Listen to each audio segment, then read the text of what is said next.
You probably know already that in regards to the EU, I tell you what I think about the EU, and I even often criticize them. And now I will start similarly, because the European Union is not only in a currency crisis, but also in an acceptance crisis. Confidence curves in the surveys of the past months point down. So, does European integration still make sense? Many ask that.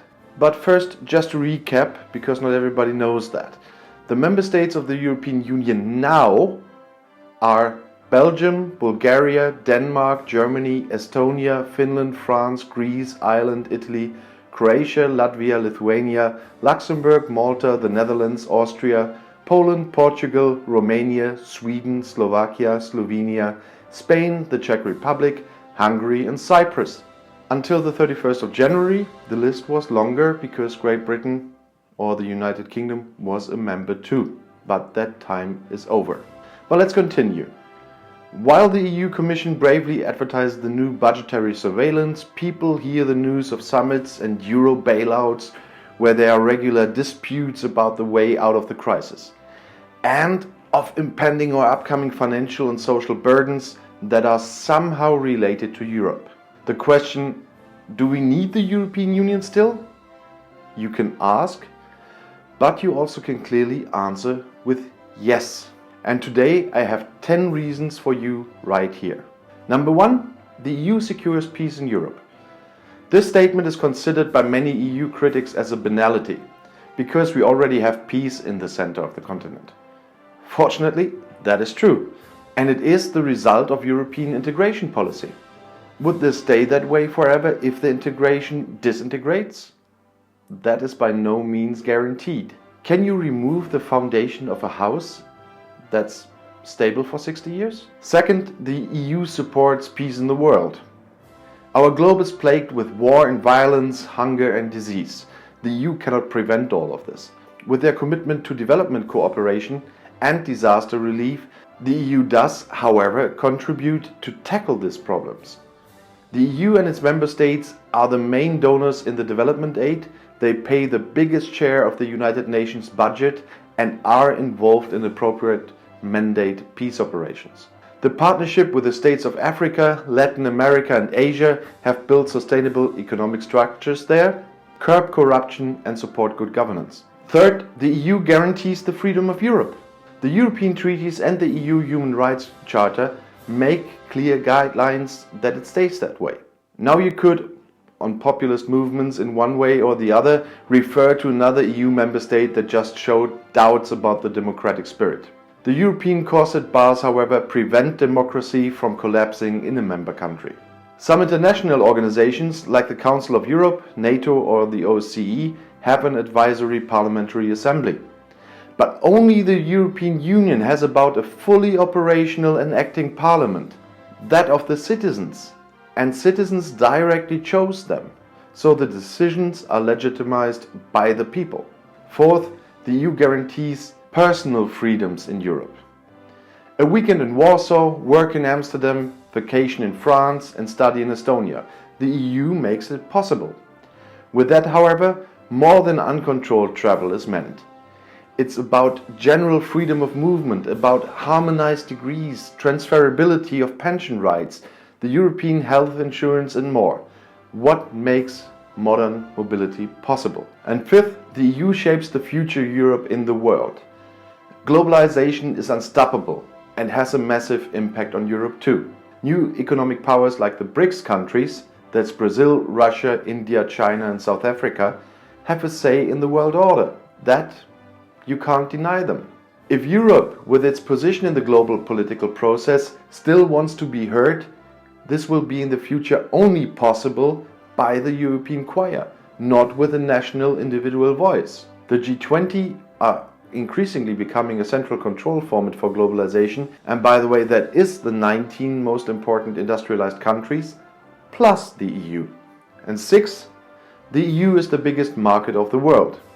The 4 freedoms of the internal market for goods, services, labor and capital is for all EU citizens a large advantage in consumption and a good economic opportunity for workers and companies.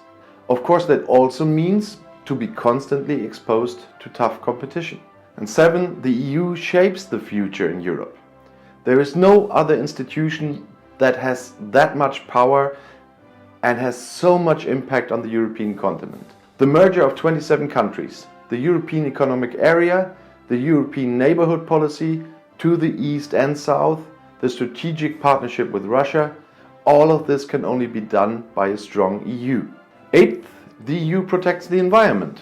Climate change has long been mocked to be an invention by some excited eco-activists. Meanwhile, it has started, and its consequences can be felt in the Arctic as well as in the Pacific, for example. Because of their ambitious decisions to blindly reduce pollutant emissions, saving energy and renewables, the EU gives the world a chance to advance energy development and gives an impulse to curb global warming. The EU alone will not succeed, but it's not imaginable at all without the EU. 9. The EU protects the cultural diversity. 24 official languages are a nuisance in daily business, but the Union's motto, Unity in Diversity, describes a concept that leaves people and nations with their identity and helps them to live their diversity and enjoy this freedom. In this wealth of culture, the diversity of mentalities, the breadth of literature, fine arts and music, the acceptance of different religions, that makes the EU a space where everyone can find its place. Oh, that even rhymed. And 10th, the EU homes one successful currency union. This statement, especially at this time, may fill many with skepticism. The difficulties of monetary unions are obvious to grab, but you should not condemn the basic idea because of the current turbulences.